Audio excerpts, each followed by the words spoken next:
Bram, seorang mahasiswa berusia 22 tahun, sedang mempelajari sastra Indonesia.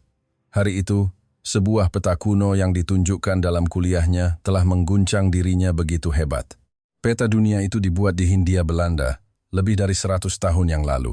Di sana, setiap negara digambarkan dalam wujud binatang, dan negaranya, Belanda, digambarkan sebagai seekor singa emas raksasa yang serakah. Bagi Bram, yang tumbuh dengan mendengarkan cerita kakeknya yang bertempur dalam perang, penggambaran tanah airnya seperti ini adalah sebuah penghinaan yang tak tertahankan. Aku akan buktikan dengan tanganku sendiri apa yang salah dengan peta ini. Dengan tekad itu, Bram memulai penyelidikannya, namun ia menemukan sesuatu yang sama sekali tidak terduga. Perlahan, emosi yang berbeda mulai muncul di matanya, yang tadinya dipenuhi amarah. Apa yang sebenarnya ditemukan oleh Bram? Mari kita simak bersama. Bahkan setelah kuliah berakhir, amarah Bram tidak kunjung reda.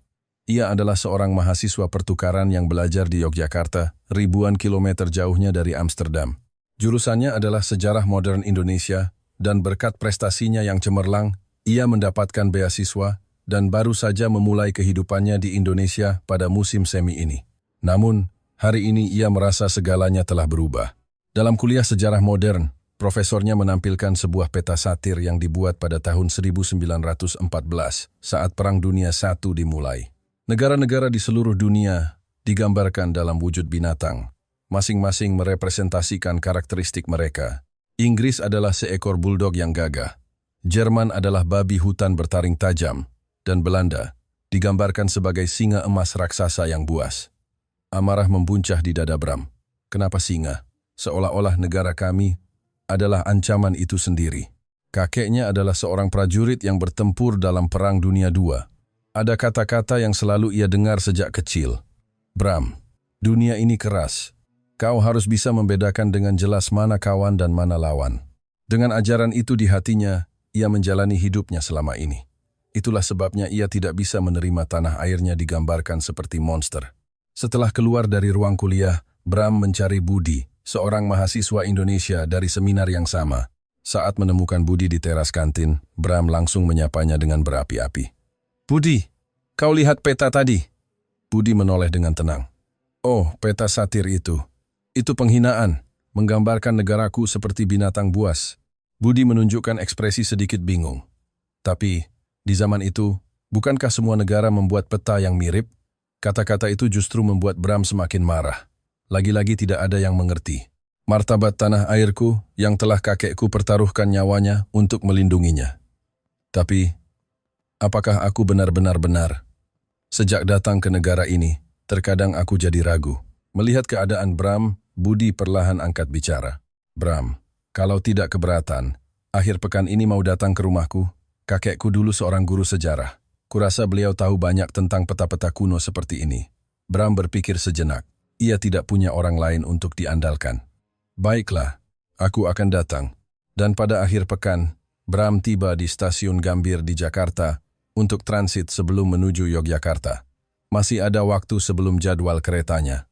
Saat berjalan di dalam stasiun, sebuah papan pameran menarik perhatiannya. Pameran peta satir zaman kolonial. Sebuah pameran khusus terbatas sedang diadakan di galeri stasiun. Kaki Bram secara alami melangkah ke arah sana. Dan saat ia melangkah melewati pintu masuk ruang pameran, ia kehilangan kata-kata. Dinding demi dinding dipenuhi oleh peta-peta satir yang tak terhitung jumlahnya. Semuanya dibuat di berbagai negara Eropa lebih dari 100 tahun yang lalu. Panel pertama berisi penjelasan, dari abad ke-19 hingga awal abad ke-20. Peta satir sangat populer di Eropa. Setiap negara menggambarkan negara-negara musuhnya dalam wujud monster untuk membangkitkan semangat juang rakyatnya. Bram mulai berkeliling melihat pameran. Di peta buatan Prancis, Jerman digambarkan sebagai monster haus darah. Di peta buatan Inggris, Rusia digambarkan sebagai gurita raksasa yang tentakelnya mencoba mencengkeram seluruh Eropa. Setiap peta dipenuhi dengan kebencian yang tak terbayangkan. Ini seperti pameran kebencian. Di sudut pameran berikutnya, terdapat panel-panel yang menjelaskan latar belakang sejarah pada masa itu. Pada akhir abad ke-19, sentimen anti-kolonialisme mulai bangkit di Hindia Belanda. Namun, kekuatan Eropa terus menekan dengan keras. Para pejuang kemerdekaan harus melepaskan wilayah yang baru saja mereka perjuangkan. Rakyat Hindia Belanda merasakan penghinaan yang mendalam. Bram menatap sebuah foto tua yang dipajang.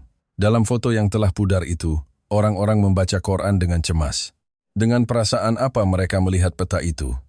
Dan saat ia mendekati area pameran terakhir, ada sebuah sudut bertuliskan peta satir dari Hindia Belanda.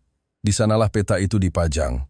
Bram mendekat perlahan, dan saat ia menatap kembali peta itu, sesuatu di dalam dirinya mulai berubah. Tunggu dulu, ini berbeda dari peta-peta yang lain. Peta dari negara-negara lain semuanya merendahkan musuh mereka secara total, menggambarkannya sebagai iblis atau monster. Tapi peta dari Hindia Belanda ini berbeda. Belanda memang digambarkan sebagai singa, tapi itu bukan monster. Penggambarannya seolah-olah mengamati seekor makhluk hidup dengan tenang. Binatang-binatang lainnya juga sama.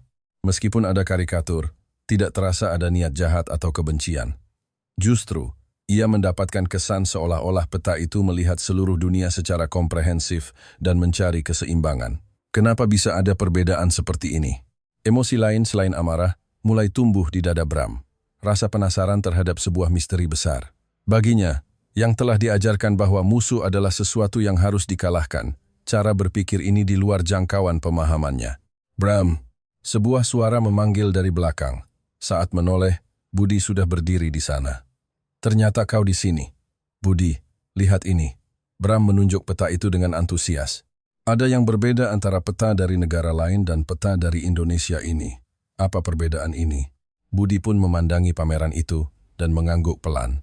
Benar juga, kalau diperhatikan, suasananya sama sekali berbeda. Bram menarik napas dalam-dalam. Amarahnya belum sepenuhnya hilang. Namun pada saat yang sama, keinginan kuat untuk memecahkan misteri ini muncul. Setelah keluar dari ruang pameran, Bram menghela napas panjang. Pikirannya kacau. Budi menunggu dengan tenang di sebelahnya. Bagaimana? Sudah sedikit lebih tenang? Bram menggelengkan kepala. Tidak, justru semakin tidak mengerti. Peta-peta dari negara lain dipenuhi kebencian. Tapi hanya peta dari Indonesia yang berbeda. Kenapa bisa begitu? Budi melihat jam tangannya. Sebentar lagi kita ke rumah kakekku ya. Aku yakin beliau bisa menjelaskan sesuatu. Ya, tolong. Keduanya meninggalkan stasiun Gambir dan naik kereta menuju pinggiran kota. Pemandangan di luar jendela perlahan berubah dari gedung-gedung tinggi menjadi perumahan. Bram menatap kosong keluar jendela. Rumah-rumah yang berjejer damai. Anak-anak bermain di taman kecil. Pemandangan kehidupan sehari-hari yang tenang. Budi. Bram membuka mulut. Kakekku bertempur di medan perang, dan beliau mengajariku. Dunia ini tempat yang keras. Bedakan kawan dan lawan. Budi mendengarkan dalam diam. Tapi sejak datang ke negara ini, terkadang aku jadi ragu. Apakah benar hanya itu saja?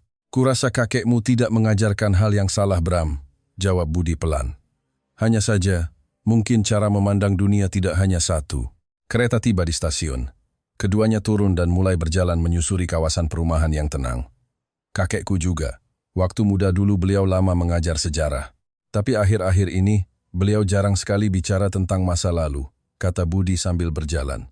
Waktu aku bilang Bram akan datang hari ini, matanya berbinar lagi setelah sekian lama. Katanya, pemuda yang membawa pertanyaan penting. Tak lama kemudian, sebuah rumah Jawa kuno terlihat. Saat melewati gerbangnya, ada sebuah taman kecil yang terawat baik. Aku pulang, teriak Budi, dan sebuah jawaban terdengar dari dalam. Selamat datang. Kakek ada di ruang kerja. Melepas sepatu di teras, mereka berjalan menyusuri lorong. Jantung Bram mulai berdebar sedikit lebih cepat. Apakah orang ini benar-benar tahu jawabannya? Saat membuka pintu ruang kerja, rak-rak buku yang memenuhi dinding langsung menyambut pandangan.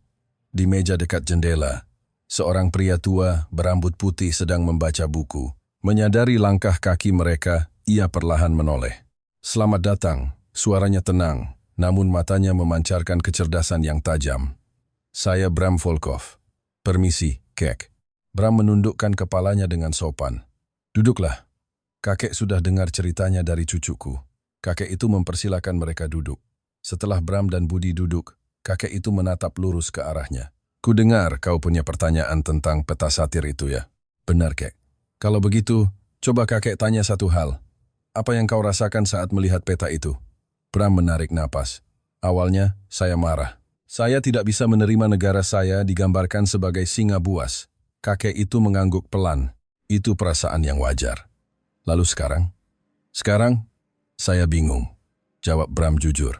Di pameran, saya melihat peta dari berbagai negara. Semua negara menggambarkan musuhnya seperti iblis. Penuh kebencian. Tapi hanya peta dari Indonesia yang berbeda. Saya ingin tahu kenapa. Kakek itu mengeluarkan selembar kertas dari laci mejanya. Salinan peta satir dari Hindia Belanda. Lihat baik-baik, ekspresi singa ini. Bram mencondongkan tubuhnya. Tidak terlihat marah. Ia melihat keseluruhan peta pada hewan-hewan lainnya. Tidak ada yang digambarkan seperti monster. Mereka seolah hanya berada di sana. Benar, kata kakek itu pelan. Di peta ini tidak ada kebencian. Menurutmu kenapa? Bram berpikir keras. Itulah yang tidak saya mengerti. Padahal Indonesia saat itu juga dalam situasi yang kritis. Kakek itu mengambil sebuah buku dari rak. Sebuah buku tua dengan sampul yang indah. Di negeri ini ada sebuah cerita yang sangat tua. Namanya Mahabharata, yang sudah dikenal sejak lebih dari 1000 tahun yang lalu. Saat membuka buku itu, tampak foto-foto wayang kulit berwarna-warni. Cerita? Tanya Bram heran. Tapi apa hubungannya dengan peta? Nanti kau akan mengerti. Pertama, coba baca sedikit cerita ini. Terjemahan modernnya ada di sini. Kakek itu menunjuk sebuah halaman. Bram mulai membacanya. Kisah tentang para ksatria Pandawa dan Kurawa. Namun, saat terus membaca, ia mengerutkan kening. Aneh ya, kau sadar? Ya, saya jadi bingung harus bersimpati pada hati siapa. Siapa tokoh utamanya? Kakek itu tersenyum puas. Kau menyadari poin yang bagus. Seharusnya para Pandawa adalah protagonisnya, tapi ceritanya bolak-balik antara sudut pandang berbagai tokoh. Cerita ini tidak memberitahu kita siapa yang benar dan siapa yang salah. Bram berkata dengan wajah penuh tanya. Betul sekali, kakek itu mengangguk.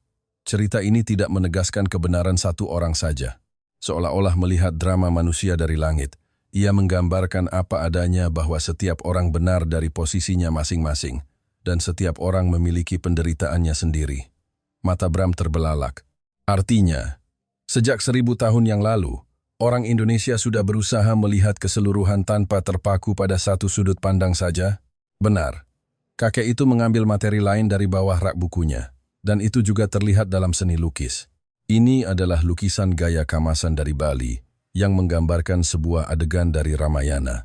Saat membuka halaman itu, terbentanglah pemandangan epik yang seolah dilihat dari mata burung. Lukisan ini sudah berumur ratusan tahun. Apa kau melihat sesuatu? Bram menatap lukisan itu. Puluhan orang digambarkan di dalamnya.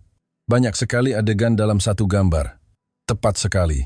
Ini disebut teknik naratif simultan. Menggambarkan beberapa peristiwa dalam satu bingkai, seolah-olah melihat dari atas. Bram melihat detail lukisan itu. Di setiap bagian, orang-orang yang berbeda menjalani kehidupan mereka masing-masing. Ini seperti, ia mencari kata-kata. Seperti sudut pandang yang melihat segalanya, bukan dari sudut pandang satu orang tertentu. Mata kakek itu berbinar. Tepat sekali. Ia membuka materi lain. Ini adalah peta kuno sebuah keraton di Jawa. Di sana, terbentang pemandangan kota yang seolah dilihat dari langit. Orang-orang yang berjalan di jalan, pedagang di pasar, orang yang berdoa di masjid, semuanya termuat dalam satu gambar. Luar biasa, gumam Bram. Sejak zaman dulu sudah ada cara menggambar seperti ini. Orang Indonesia sangat menghargai mata yang melihat keseluruhan tanpa terpaku pada satu sudut pandang, kata kakek itu dengan suara tenang.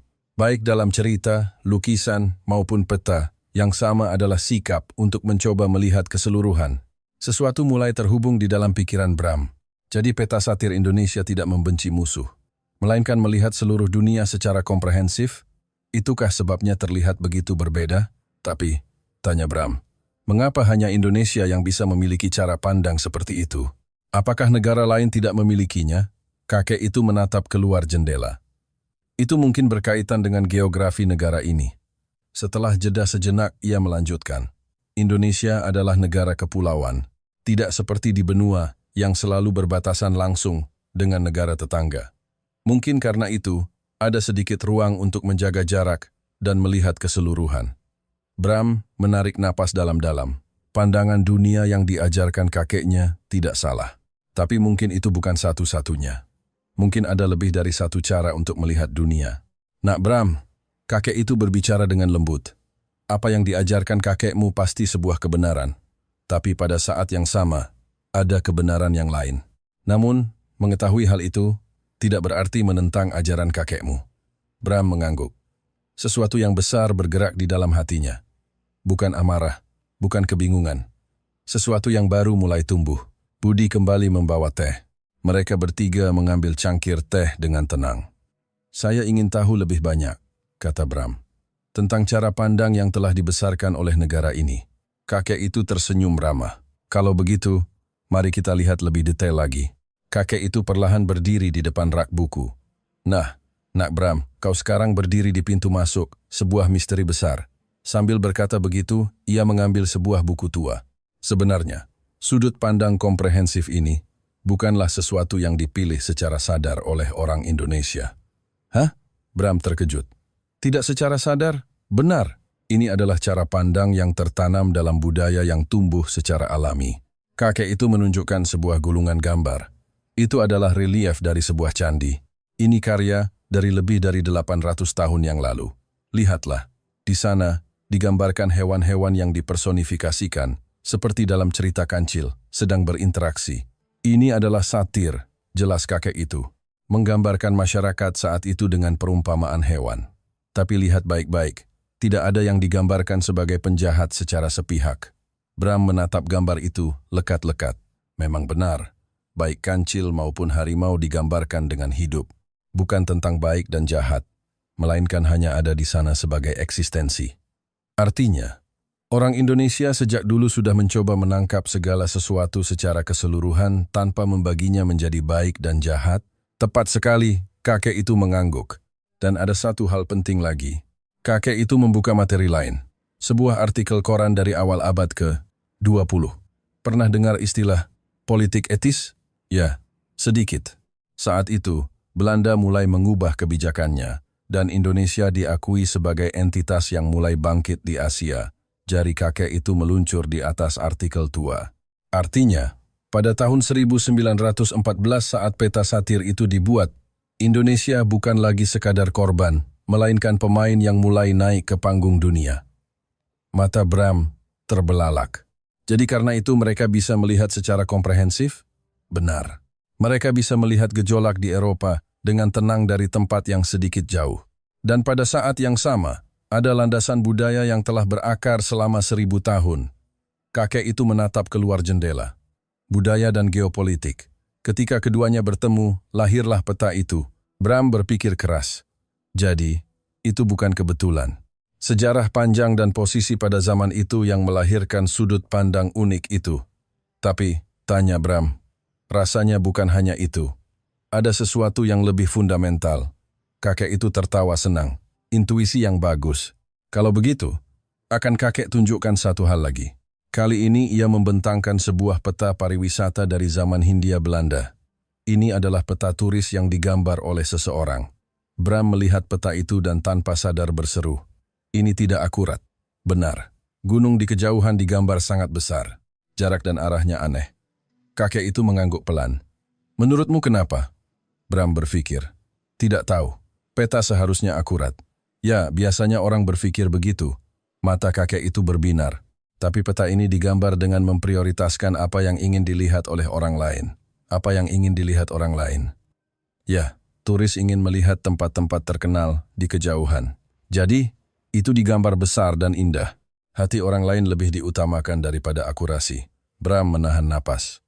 Bahkan peta pun dibuat dengan menempatkan diri pada posisi orang lain.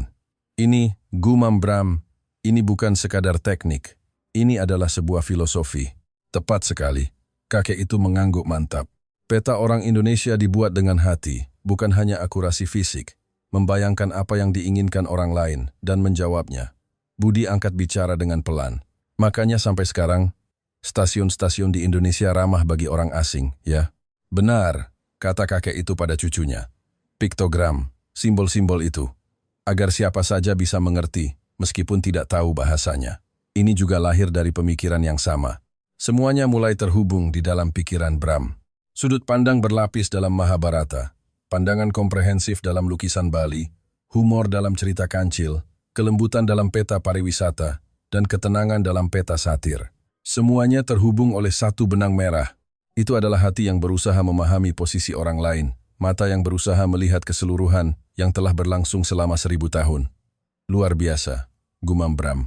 Ada tradisi sedalam ini. Kakek itu tersenyum lembut. Nak Bram, hari ini kau menyadari sesuatu yang sangat penting. Setelah jeda ia melanjutkan. Cara pandang yang diajarkan kakekmu dan cara pandang yang dibesarkan oleh orang Indonesia, keduanya adalah kebenaran. Bram mengangguk.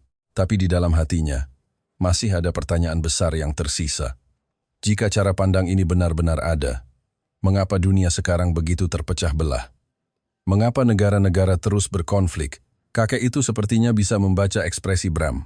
Ada sesuatu yang mengganjal, ya? Ya, jawab Bram jujur. Jika ada cara pandang yang luar biasa ini, mengapa dunia masih terus berperang? Ekspresi kakek itu sedikit mendung. Itu pertanyaan yang sangat penting. Kakek itu perlahan berdiri dan berjalan ke dekat jendela. Bram dan Budi menatap punggungnya. Sesuatu yang sangat dijunjung tinggi oleh orang Indonesia adalah kepercayaan dan musyawarah. Kakek itu menoleh, menepati janji, menghormati orang lain, menyelesaikan masalah dengan diskusi. Itulah yang menjadi dasar negara ini. Suara kakek itu sedikit bergetar. Tapi ketika itu dilanggar, betapa dalamnya orang Indonesia terluka. Aku ingin kau tahu rasa sakit itu. Dada Bram tiba-tiba terasa sesak. Ia merasa akan mendengar sesuatu yang sangat penting. Kakek itu mengambil salinan naskah perjanjian lama dari laci mejanya. Ini adalah perjanjian Linggarjati yang disepakati antara Indonesia dan Belanda pada tahun 1947. Bram mencondongkan tubuhnya. Indonesia dan Belanda? Ya, dalam perjanjian ini, kedaulatan de facto Indonesia diakui. Tapi yang penting adalah, itu diputuskan melalui perundingan, bukan perang. Jari kakek itu menunjuk sebuah pasal dalam perjanjian. Kedua negara sepakat secara damai untuk membentuk negara federal. Tangan Bram sedikit gemetar. Ini adalah garis persahabatan, kata kakek itu pelan. Batas yang ditarik, bukan dengan kekuatan, melainkan dengan kepercayaan. Kata-kata itu menusuk dada Bram. Saat melihat mata kakek itu, ada kesedihan yang mendalam sekaligus secercah harapan. Apa yang akan kakek ceritakan selanjutnya mungkin akan menyakitkan bagimu, kata kakek itu. Tapi kakek ingin kau tahu. Sejarah yang sebenarnya. Bram mengangguk pelan. Sambil menatap mata kakek itu, sesuatu yang berat menyebar di dada Bram. Garis persahabatan, perbatasan kepercayaan. Kata-kata itu masih terngiang di telinganya. Tapi, kakek itu melanjutkan dengan pelan. Datanglah hari ketika kepercayaan itu dilanggar secara sepihak. Tubuh Bram menegang. Beberapa bulan setelah perjanjian itu, Belanda melancarkan agresi militer satu. Mereka melanggar janji untuk tidak menggunakan kekerasan. Tangan Bram mulai gemetar. Saat itu, Indonesia sedang berjuang keras untuk membangun negaranya. Kekuatan untuk berperang secara besar-besaran sudah tidak ada lagi. Suara kakek itu terdengar penuh kepedihan. Dalam keadaan seperti itu, tentara Belanda menyerbu kota-kota besar di Jawa dan Sumatera, merebut kembali wilayah-wilayah yang sudah diakui. Itu karena perang, Bram memaksakan suaranya keluar. Benar, kakek itu mengangguk. Itu perang, tapi masalahnya bukan hanya itu. Kakek itu membentangkan peta. Indonesia membawa masalah ini ke PBB dan disepakati gencatan senjata. Tapi tentara Belanda terus maju dan tidak berhenti. Wajah Bram memucat. Bahkan setelah perjanjian berikutnya, perjanjian Renville, Belanda kembali melancarkan agresi militer 2. Mereka menangkap para pemimpin republik, padahal sudah ada perjanjian. Suara Bram bergetar. Benar, jawab kakek itu pelan. Yang membuat orang Indonesia sedih bukan hanya karena kehilangan wilayah. Kakek itu menatap lurus ke arah Bram. Garis yang ditarik dengan persahabatan, perbatasan yang diputuskan dengan perundingan. Janji itu diinjak-injak dengan kekuatan. Betapa dalamnya luka yang ditinggalkannya. Bram berdiri dari kursinya. Tubuhnya gemetar. Negaraku, suaranya tidak keluar. Negaraku melakukan hal seperti itu. Air mata mulai mengalir. Kakekku bilang beliau adalah pahlawan, bahwa beliau melakukan pertempuran yang benar. Tapi ini, Bram berlutut dan meneteskan air mata yang besar. Ini adalah pengkhianatan. Kakek itu dengan tenang berdiri dan meletakkan tangannya di bahu Bram. Kau tidak perlu menangis. Tapi, Bram mengepalkan tangannya dengan erat. Bukan kau yang melakukannya. Suara kakek itu terdengar lembut. Dan kakekmu pun hanya mengikuti perintah negara. Kakekmu juga berjuang keras. Bram mengangkat wajahnya. Dalam pandangannya yang kabur oleh air mata, terpantul wajah tenang kakek itu. Kenapa? Kenapa kakek tidak marah? Marah? Kakek itu menggelengkan kepala. Kemarahan tidak akan menghasilkan apa-apa. Yang penting adalah apa yang harus dilakukan mulai sekarang. Kakek itu perlahan kembali ke tempat duduknya. Nak Bram, hari ini kau mengetahui dua kebenaran. Kakek itu mulai berbicara dengan tenang. 1. Mata yang melihat keseluruhan yang telah dibina oleh orang Indonesia selama 1000 tahun, hati yang berusaha memahami posisi orang lain. Bram mendengarkan sambil menyeka air matanya. Yang satu lagi, betapa dalamnya kepercayaan yang dijunjung tinggi oleh hati itu telah dilukai. Tapi, kata Bram, apa yang bisa saya lakukan? Kakek itu menatap keluar jendela. Matahari senja mulai menyinari taman. Kau tahu keduanya, posisi Belanda dan rasa sakit Indonesia. Setelah jeda, ia melanjutkan. Karena itulah, ada hal yang hanya bisa kau lakukan. Bram menatap kakek itu, menyampaikan sejarah ini dengan benar. Mata kakek itu memancarkan cahaya keseriusan kepada orang-orang di Belanda tentang apa yang membuat orang Indonesia terluka, dan kepada orang-orang Indonesia bahwa ada pemuda Belanda sepertimu. Air mata Bram berhenti. Sesuatu di lubuk hatinya mulai bergerak. Budi angkat bicara dengan pelan. Bram, kau hari ini benar-benar menyadari sesuatu yang penting. Bram menatap Budi. Dunia ini bukan hanya tentang kawan dan lawan. Jika ada hati yang mau mencoba memahami orang lain, hubungan yang lebih berbeda bisa dibangun. Bram menarik napas dalam-dalam. Ajaran kakeknya tidak salah. Membedakan kawan dan lawan memang perlu. Namun, tidak hanya itu. Mata yang mencoba memahami posisi orang lain dan melihat keseluruhan juga sama pentingnya. Saya mengerti. Bram berdiri. Saya akan menyampaikannya. Suaranya memiliki kekuatan. Sejarah ini, apa yang telah dijunjung tinggi oleh orang Indonesia, dan betapa berharganya sebuah kepercayaan. Kakek itu tersenyum lembut. Pertama, saya akan melanjutkan penelitian saya di universitas. Bram berbicara sambil berpikir. Lalu saya akan menulis tesis dalam bahasa Belanda, bahasa Indonesia, dan bahasa Inggris. Cahaya tekad bersinar di matanya, tapi tidak hanya itu. Bram mengeluarkan ponselnya. Di zaman sekarang, ada cara untuk menjangkau lebih banyak orang. Sambil mengoperasikan layarnya, ia terus berbicara. Saya akan menyampaikannya di media sosial, membuat video. Saya ingin menyampaikan cerita ini kepada generasi muda. Mata kakek itu berbinar, luar biasa. Saya juga akan memberitahu teman-teman saya di Belanda. Suara Bram menjadi bersemangat. Mengapa peta satir Indonesia begitu istimewa? Bahwa itu lahir dari hati yang berusaha memahami orang lain selama 1000 tahun. Budi mengangguk. Dan betapa berharganya hati itu. Benar, Bram menatap temannya. Hari ketika orang-orang di kedua negara mengetahui cerita ini dan bisa saling memahami. Itulah misi saya. Kakek itu berdiri dan mendekati Bram. Adanya pemuda sepertimu adalah harapanku. Keduanya berjabat tangan dengan tenang. Terima kasih banyak. Bram menundukkan kepalanya dalam-dalam. Hari ini, saya terlahir kembali. Kakek itu tersenyum ramah. Tidak, kau hanya menyadari apa yang sudah kau miliki sejak awal. Di luar jendela, matahari senja telah sepenuhnya mewarnai taman. Ayo, kata kakek itu. Kita siapkan makan malam. Hari ini adalah hari yang baik. Bram bertanya dengan heran. Hari yang baik? Padahal kita baru saja membicarakan hal yang begitu menyakitkan. Ya, jawab kakek itu sambil tersenyum. Karena ada seorang pemuda yang mengetahui kebenaran dan tetap memutuskan untuk melihat ke depan. Bram untuk pertama kalinya bisa tertawa dari hati. Sebuah hari yang dimulai dengan amarah, kini berubah menjadi harapan. Kearifan orang Indonesia yang telah berlangsung selama 1000 tahun dan masa depan yang akan ia bangun. Keduanya terhubung pada saat ini.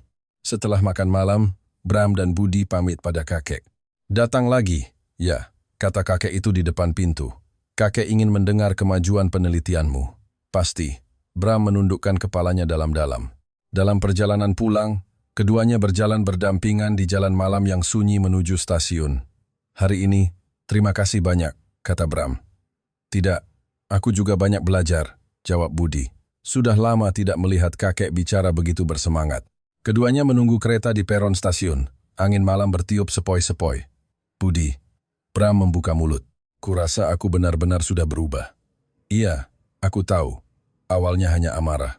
Tapi sekarang, rasanya aku melihat sesuatu yang lebih besar. Kereta meluncur masuk. Keduanya naik dan duduk di kursi masing-masing.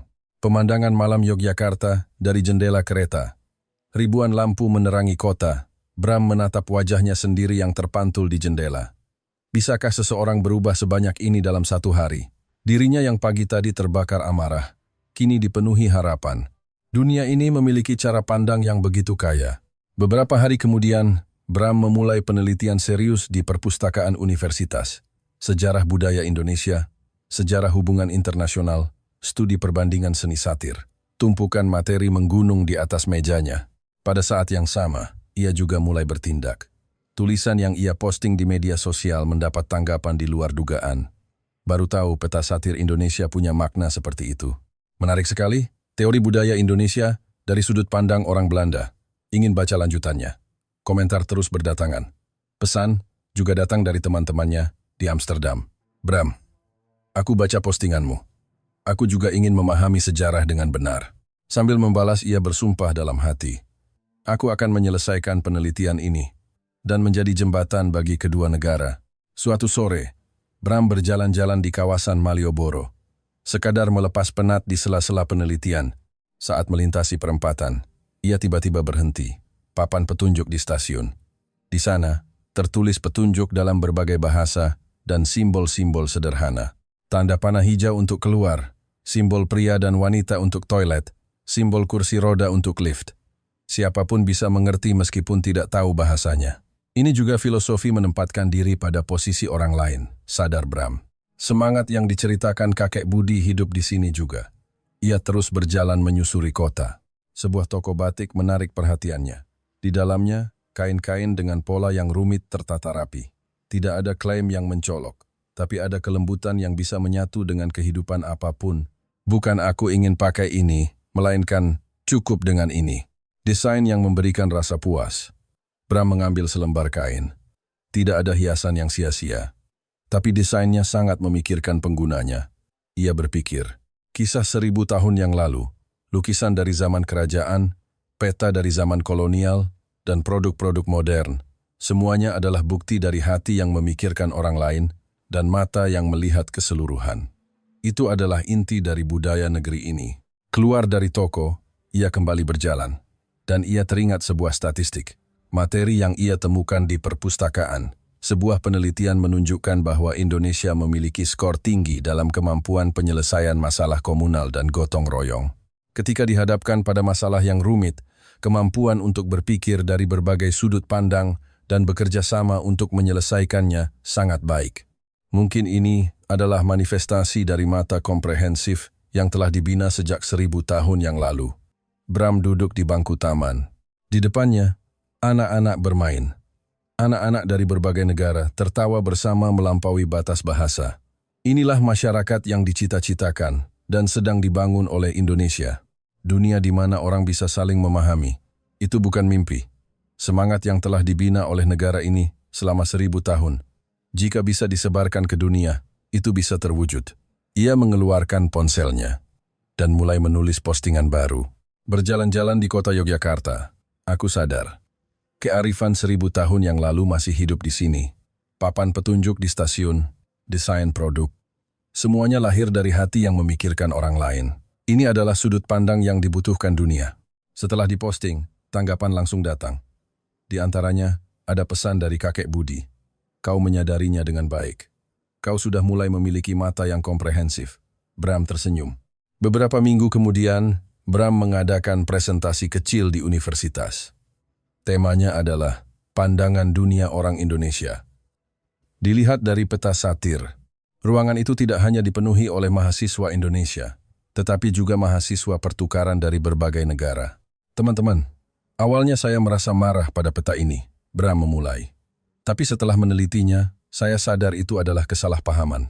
Peta ini mengandung kearifan yang telah berakar selama 1000 tahun. Ia menampilkan slide yang telah disiapkannya.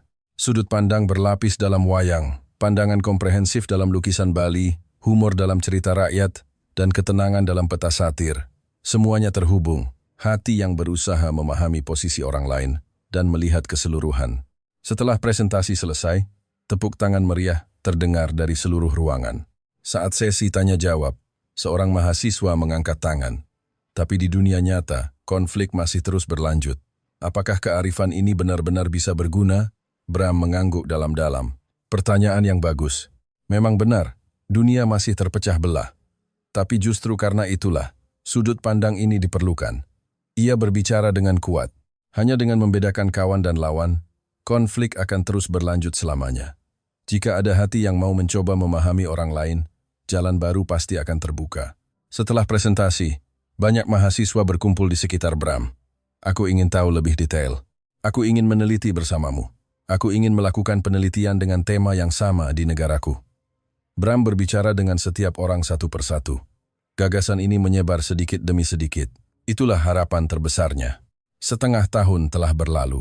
Penelitian Bram mulai terbentuk. Presentasinya di universitas mendapat pujian, dan pengikutnya di media sosial juga meningkat pesat. Pesan simpati datang dari Belanda, Indonesia, dan seluruh dunia. Berkat postinganmu, aku baru tahu kedalaman budaya Indonesia. Terima kasih telah menjadi jembatan bagi kedua negara. Sudut pandang ini dibutuhkan dunia saat ini. Suatu hari di musim semi, Bram kembali mengunjungi rumah Budi. Kakek, lihatlah. Ia menyerahkan tesisnya yang telah selesai kepada kakek. Kecerdasan komprehensif orang Indonesia, pandangan dunia yang lahir dari budaya 1000 tahun. Kakek itu perlahan membalik halaman, lalu tersenyum lembut. Tulisan yang sangat bagus. Ini semua berkat kakek. Bram menundukkan kepalanya dalam-dalam.